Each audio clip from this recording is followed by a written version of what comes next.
함께 나눌 하나님 말씀은 신약성경 에베소서 5장 8절로 14절까지의 말씀입니다.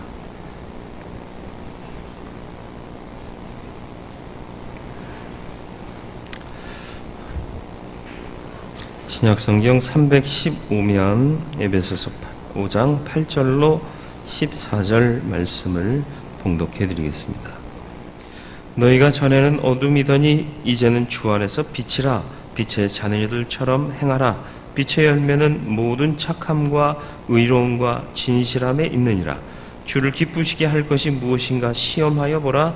너희는 열매 없는 어둠의 일에 참여하지 말고 도리어 책망하라. 그들이 은밀히 행하는 것들은 말하기도 부끄러운 것들이라. 그러나 책망을 받는 모든 것은 빛으로 말미암아 드러나나니 드러나는 것마다 빛이니라. 그러므로 이르시기를 잠자는 자여 깨어서 죽은 자들 가운데서 일어나라. 그리스도께서 너에게 비추이시리라 하셨느니라. 아멘. 거룩하고 자비로우신 아버지 하나님, 주의 말씀이 우리의 삶의 지표가 되기를 원하고 그 말씀을 통해 주 뜻을 헤아려 거룩한 성도로 살기 원하여서 오늘도 하나님 앞에 마음과 뜻과 정성 들이며 예배의 자리에 나와 말씀을 기대합니다. 은혜 주시고 세상을 이길 힘을 얻게 하여 주옵시고 우리가 드리는 예배가 하나님을 기쁘시게 하는 온전한 예배 되도록 주님께서 온전히 주장하여 주옵소서. 말씀 듣겠습니다. 지혜의 영으로 역사하여 주옵소서. 예수님의 이름으로 기도드리옵나이다. 아멘. 열매는 굉장히 중요한 이슈입니다. 예수님께서 열매에 대해서 강조를 많이 하셨고요. 특별히 마태복음 공간복음에 다 기록된 말씀인데요. 마태복음 21장 18절로 19절에 보면 무화과 나무 사건이 나옵니다. 이른 아침에 성으로 들어오실 때 시장하신지라 길가에서 한 무화과를 보시고 그리로 가사 잎사귀밖에 아무것도 찾지 못하시고 나무에게 이르시되 이제부터 영원토록 내가 열매를 맺지 못하리라 하시니 무화과 나무가 곧 마른지라. 또 다른 공간복음서에서는 무화과 때가 아니었다라고까지 기록하고 있어요. 이게 뭐냐 하면 이스라엘을 상징하는 것이 바로 무화과거든요. 이스라엘은 곧 하나님의 백성입니다. 하나님 나라의 백성이요 하나님의 선택받은 자요 하나님의 자녀들인데 정말 누군가에게 필요로 할 때 그게 누구냐? 목마르고 배고프고 시장한 사람에게 필요할 때 열매가 없다면 그 삶은 의미가 없다. 그래서 무화과 나무를 저주하는 사건을 통해서 이스라엘을 깨우치기를 원하셨죠. 모든 믿는 자들은 열매가 있어야 할 줄 믿습니다. 근데 이 열매가 뭐냐도 굉장히 중요해요. 먹지도 못할 열매가 아무리 많이 달려야 소용없는 거고요. 독초의 열매는 오히려 없느니만 못할 수 있습니다. 여기서 말하는 바는 무엇이냐? 빛의 열매입니다. 빛의 열매를 맺는 저와 여러분들의 삶이 되기를 주님의 이름으로 축원드립니다. 빛의 역할이 뭘까요? 빛이라는 것을 강조하고 있는데 빛은 어떤 역할을 하느냐라는 거죠. 어둠은요 감추고 가리고 보이지 않게 하는 게 어둠이에요. 그런데 빛은 드러내는 역할을 해요. 그래서 우리는 빛의 삶을 살아야 된다라는 것입니다. 어둠은 사물을 분간하기 어렵게 만들죠. 맞습니다. 간혹 이제 제가 이제 새벽 기도에 올 때나 아니면 이제 요즘은 밝아져서 괜찮은데 어두울 때 그리고 또 이제 2층에서 일 마치고 내려갈 때 가끔 둘째 아들이 저를 인도해 줄 때가 있습니다. 저희 집안에 비밀 통로가 있는 건 아시죠? 2층에서 1층 바로 내려가는 이렇게 밖으로 나와서 나가는 거 말고 안에서 쑥 내려가면 되는데 거기다 벽을 쳤어요. 그래서 어두워요. 굉장히 어두워요. 근데 센서 등을 달았거든요. 그래서 제 방에 불을 다 끄면 어두워져요. 근데 우리 아이가 둘째가 가끔 문을 열고 센서 등을 막 이렇게 해서 켜줘요. 그럼 제가 불을 끄고 그 빛에 의존해서 비밀 통로를 안전하게 내려가요. 근데 둘째가 없을 때는 제가 가서 센서등을 켜고 와서 불을 끄고 그렇게 안 하게 되잖아요. 불을 끄고 가다 보면 간혹 소파나 의자에 발을 찍혀가지고요. 얼마나 고통스럽게 묵상을 한참 하다가 일어서는지 몰라요. 빛이 없으니까 그래요. 어둠이라는 게 그래요. 분간 못해요. 그래서 다치게 만들어요. 근데 어둠은 숨기가 좋아요. 그러니까 사람이 어둠에서 당하는 고통과 안 좋은 면보다는 숨기 편한 어두움을 좋아하는 경향들이 많더라는 거죠. 그래서 요한복음에도 보면 빛이 세상에 왔으나 사람들이 그 빛으로 나오기를 싫어했다라는 거죠. 밝혀내는 것, 드러내는 것, 이게 부끄러운 일 같지만 사실은 오히려 사람을 온전케 할 수 있어요. 밝음에서 나를 비춰봐야 내가 어디가 문제가 있는지를 발견할 수 있지 않습니까? 옷 매무새를 붙일 때에도 밝은 빛에서 거울에 비춰봐야 하는 거죠. 그리고 또 주님은 우리가 드러나는 삶을 살도록 권면하시고 명령하십니다. 마태복음 5장 16절 말씀이요. 너희는 세상의 빛이라. 산 위에 있는 동네가 숨겨지지 못할 것이요 사람이 등불을 켜서 말 아래 두지 아니하고 등경 위에 두나니 이러므로 집안 모든 사람에게 비치느니라. 이같이 너희 빛이 사람 앞에 비치게 하여 그들로 너희 착한 행실을 보고 하늘에 계신 너희 아버지께 영광을 돌리게 하라. 네, 우리는 빛입니다. 숨겨져 있어야 될 사람들이 아니고요. 드러나야 할 사람이고 비춰져야 한다. 그래서 사람들 앞에 비춰져야 한다 말씀하십니다. 말로 하는 폭로는 허무합니다. 그러나 삶으로 드러내는 것은 온전합니다. 그래서 여기서 강조하고 있는 말씀이 뭐죠? 마태복음 5장 16절 말씀에서 빛을 비추라 그랬는데 마태복음 5장 16절에서 뭐라고 말씀하고 있어요? 빛을 비춰라 그랬는데 그 빛이 뭐라고요? 예, 너희 착한 행실을 보고 하늘에 계신 너희 아버지께 영광을 돌리게 하라. 너희 착한 행실을 보고 하늘에 계신 너희 아버지께 영광을 돌리게 하라. 결국 우리의 빛된 삶은 뭐냐? 착한 행실이다라는 것입니다. 착하게 살자 그 얘기가 아니라 착하다라는 뜻은 선하다라는 얘기고 선하다는 가치는 믿음 안에서 하나님이라는 거예요. 착한 행실이란 하나님 보시기에 합당하고 하나님의 속성을 가진 그런 삶을 살아라. 하나님 닮은 삶을 살아라. 그러면 그들이 보고 하나님께 영광 돌릴 것이다. 그 얘기를 하고 있는 거죠.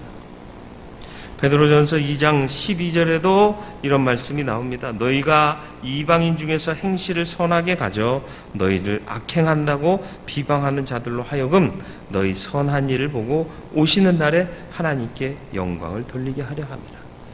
그렇습니다.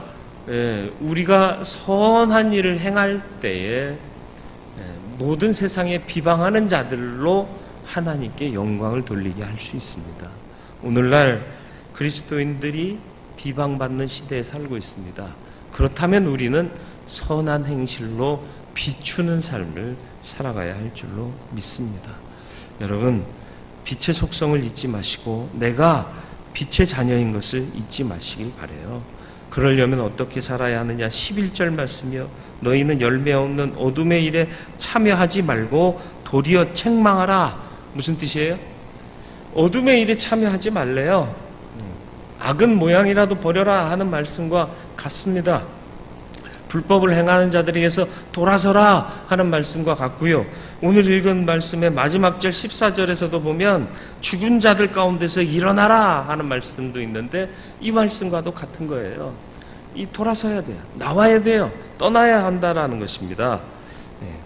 그리고 참여하지 말 뿐만 아니라 책망하라 그랬습니다. 나쁜 것은 나쁜 것이다라고 얘기할 줄 알아야 된다라는 거예요. 근데 오늘날 이 책망하는 부분이 너무 약해졌습니다. 책망하면 무조건 기분 나빠해요. 화를 울컥 내요. 자기가 분명히 잘못했는데. 옛날에는요, 청소년들이 흡연하잖아요. 동네 할머니가 이놈의 새끼야! 그러면은 애들이 담배를 끄고 이렇게 뒤로 숨기고 그랬어요. 요즘은요, 뭐라고 그러면요, 왜요? 이렇게 쳐다봐요. 세상이 그래져요. 그렇다고 해서 우리 믿는 사람들도 세상을 따라갈 거냐? 그러지 말아야 된다. 책망할 수 있는 저와 여러분들이 되길 바랍니다. 그건 아니다. 얘기할 수 있어야 돼요. 하나님의 영광 아니다. 그 정도까지는 얘기할 수 있어야 된다는 거죠. 그런데 나이 먹은 사람이나 나이 덜 먹은 사람이나 책망하는 일이 없어요. 그러니까 다들 서로 허용하고 있다고 착각하고 있는 거예요. 참여하지 말 뿐만 아니라 책망할 수 있는 저와 여러분들이 되어야 합니다. 그래야 빛으로 드러내는 삶을 살 수 있습니다. 그렇다고 해서 말씀드렸듯이 비판하거나 결정하지 마세요. 청소년 사역을 예전에 이제 젊었을 때 하다 보면요, 이게 저는 이제 전도사잖아요. 혈기가 왕성하고 믿음과 은혜가 충만하잖아요. 그러면 이제 앉아 있는 애들을 향해서 너희들 그렇게 살지 마라 말이지. 응? 그렇게 사는 게 인생이 아니다. 하나님이 기뻐하시는 일이 그게 아니다. 그러면요, 애들이 어떤 반응을 보이는 줄 아세요? 아, 우리가 잘못했구나, 회개해야겠구나. 안 그래요. 안 그래요. 무슨 말씀하신디야? 그러면서 안 들어요. 안 들어요. 어떻게 해야 돼요? 네. 공감하면서 참 사람이라는 게 잘 살려고 해도 안 되지 않느냐. 여러분도 작심삼일의 삶을 늘 살지 않느냐. 방학 시작하면 열심히 공부해야지. 그래서 공부하는 시간만 다 채워놓고 쉬는 시간 10분, 20분 해놓고 시작하지만 그게 얼마나 지켜지느냐. 하나님 은혜로 살아야겠다 마음 먹고 살지만 전도사인 나도 그렇게 살지 못할 때가 너무나도 많다. 여러분들이 친구들 만나고 안 믿는 자들 사이에서 살면서 이런 믿음 지키기가 얼마나 어려운 줄 안다. 그러나 어렵다고 해서 포기할 가치냐? 그건 아니지 않느냐? 같이 만들어가야 한다. 그래서 한 주 한 주 우리의 간증을 만들어보자. 뭐 이런 설교를 하면 아이들이 들어요. 예. 공감하니까. 그죠? 가르치려 하면 안 듣습니다. 근데 공감하고 나도 못하는 사람이지만 이렇게 하자라고 얘기하면 듣는단 말이에요. 책망이라는 것이 가르친, 나는 선생, 너는 학생, 이런 개념으로 책망하면 어떤 책망도 받아들여지지 않는다라는 거죠. 아파하면서 교훈해야죠. 예수 그리스도가 그런 분 아닙니까? 그분은 우리의 연약함을 체휼하지 못하시는 분이 아니다. 개역 한글판에서는 체휼이라고 얘기를 했죠. 그게 뭐냐? 우리의 아픔을 전혀 모르시는 바가 아니다라는 거예요. 우리의 인간의 연약함도 아시고 부족함도 아시지만 그 연약함 가운데서도 하나님의 뜻을 이루기 위해서 힘쓰고 애쓰신 모델 아니냐. 그분을 따라 살자. 이게 이제 합당한 권면이 되는 거죠. 빛으로 사는 저와 여러분들이 되길 바랍니다. 두 번째로는 빛의 열매를 맺어야 합니다. 열매가 아무리 풍성해도 쓸모없는 열매는요, 정말 의미 없습니다. 오히려 쓰레기밖에 안 돼요.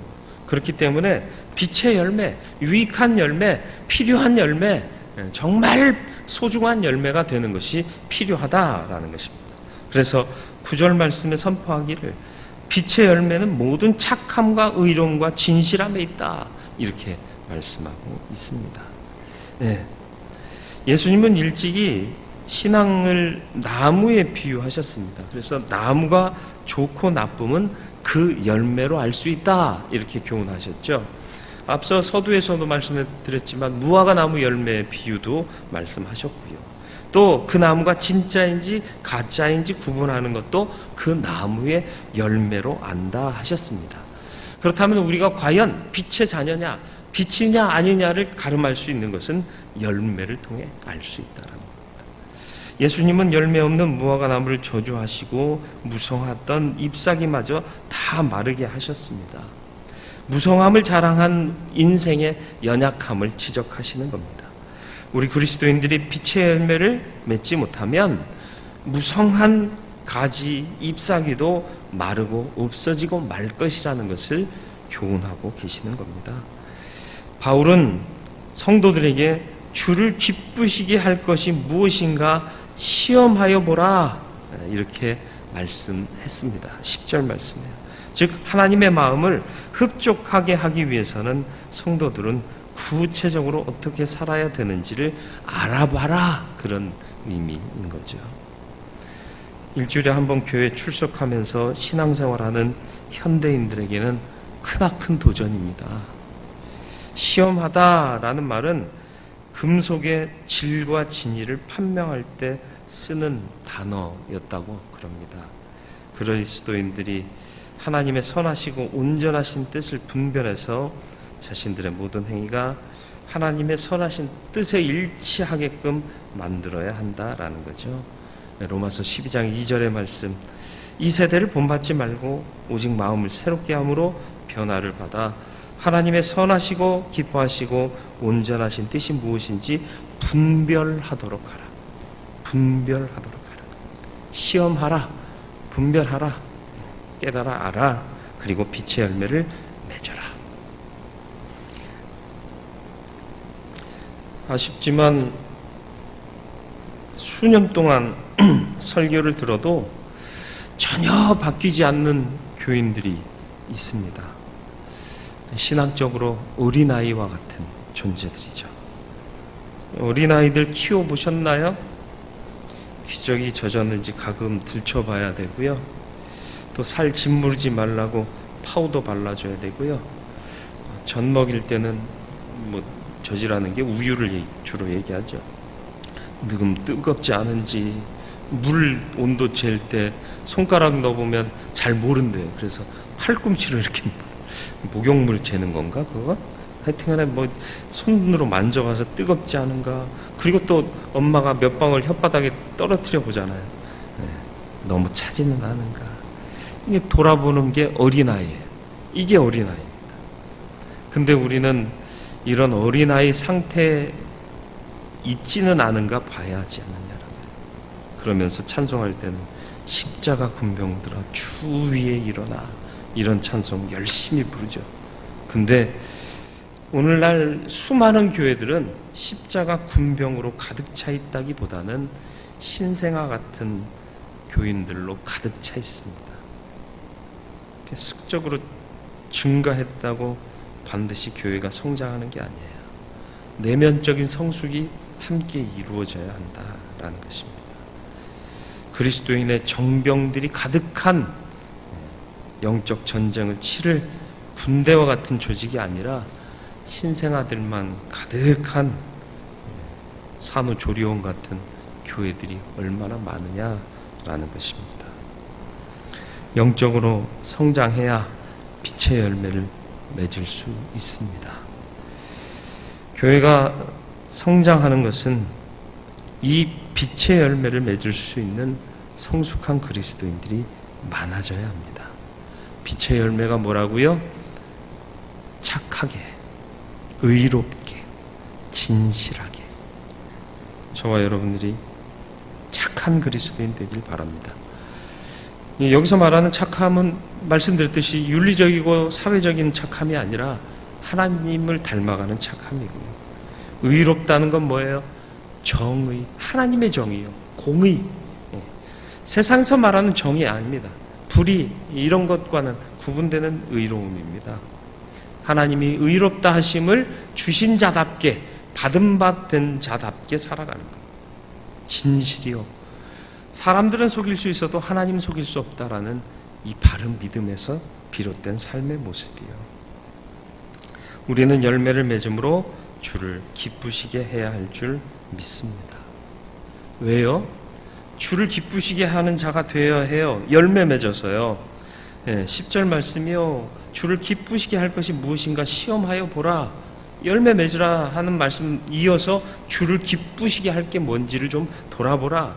열매 맺는 삶을 살기 위해서 너에게 필요한 게 뭐고 필요 없는 게 뭔지를 좀 체크해봐라. 그 얘기 아닙니까? 왜요? 왜 주를 기쁘시게 해야 되죠? 8절 말씀이요. 오늘 읽은 본문의 시작이요. 너희가 전에는 어둠이더니 이제는 주 안에서 빛이라. 빛의 자녀들처럼 행하라. 전에 우리가 뭐였다고요? 어둠이래요. 어둠에 거하던 자들이다라는 표현을 쓰지 않고요. 너희는 전에 어둠이었다라고 얘기를 합니다. 그리고 지금은 뭐라고요? 빛이라는 거예요. 우리의 존재가 180도 바뀐 거예요. 어둠이었다가 지금은 빛이래요. 바뀐 겁니다. 다시 말하면 죽을 몸이었지만 살 자가 되었다라는 얘기입니다. 이걸 은혜로 깨달아 알아야 해요. 이 큰 은혜를 받은 사람이라는 걸 스스로 알면 어떻게든 갚으려고 해요. 정상적인 사람이거든. 그죠? 그렇지 못하고 살고 있다라는 것은 진짜 은혜를 받지 못했거나 아니면 정상적인 사람이 아니거나 둘 중에 하나라는 얘기예요.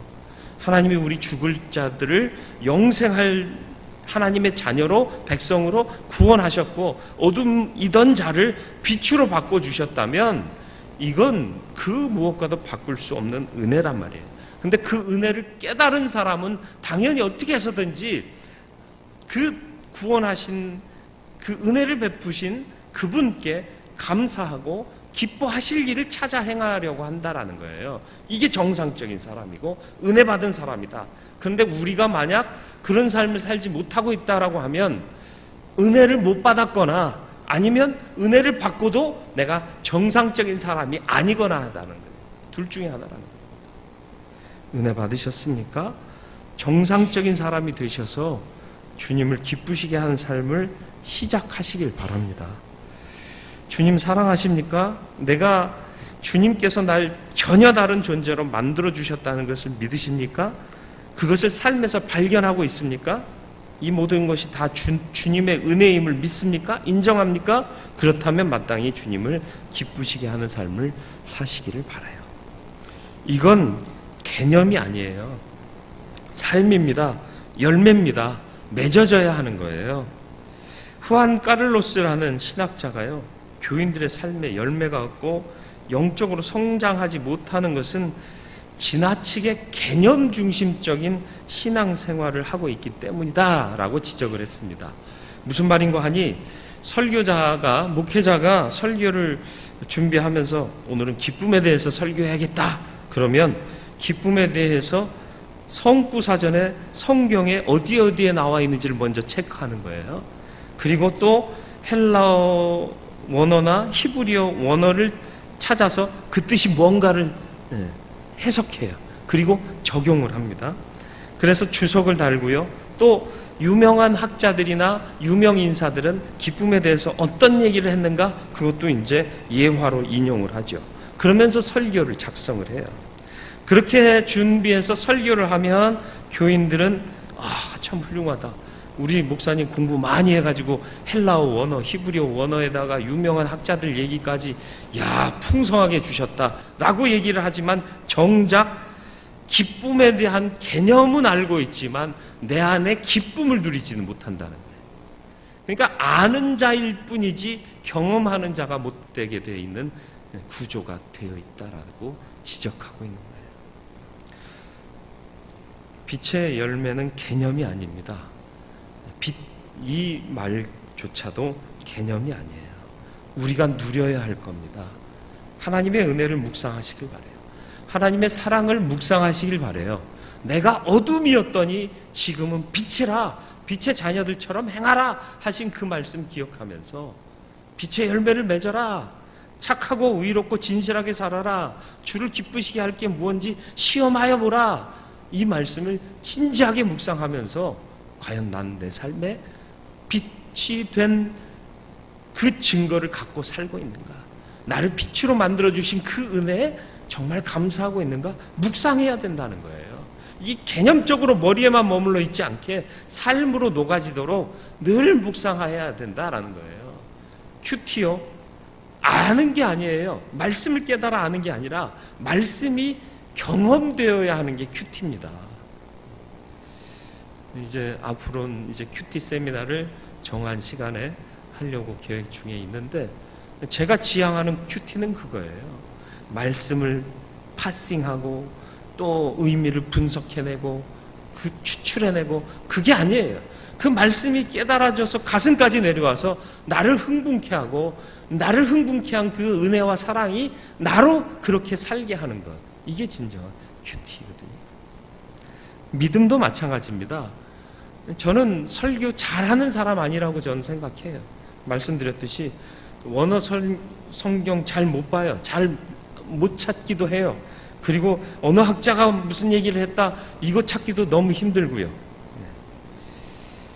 그러나 제가 간절히 바라는 건, 제가 어느 한 부분을 가리키면 그걸 보고 사람들이 그걸 보고 그걸 통해 은혜 받기를 원한다는 거예요. 아, 참 훌륭한 목사다. 아, 참 훌륭한 설교자다. 이런 평가를 내가 듣기를 원치 않는다라는 거예요. 여러분의 마음에 하나님이 친히 은혜 주시기를 간절히 바랍니다. 그래서 열매 있는 자가 되기를 바라요. 예수님처럼 살아가는 삶, 그 자체가 열매인 것을 믿습니다. 오늘도 빛의 자녀에 대한 개념 이해로 끝나지 마시고요. 이 사회 속에서 빛처럼 살고 소금처럼 사는 구체적인 실천이 요구되고 있음을 기억하면서 내가 정말 빛으로 살기를 원합니다. 하나님의 은혜가 내 안에 깨달아져서 내가 어둠의 일을 버리고 빛의 자녀답게 살기를 원합니다. 결단하고 그렇게 열매 맺는 삶을 살 수 있는 저와 여러분들이 되기를 주님의 이름으로 축원을 드립니다. 14절이요. 잠자는 자여 깨어서 죽은 자들 가운데서 일어나라. 예, 잠자는 자여 깨어서 죽은 자들 가운데서 일어나라. 예. 무슨 얘기예요? 다 누워있으니까 다 나 같은 줄 알아요. 아니, 나도 다른 사람 같은 줄 알고 거기 누워있었다라는 거예요. 무슨 말이에요? 죽은 자들 가운데 살아있는 내가 거기 누워서 잠자고 있더라는 거예요.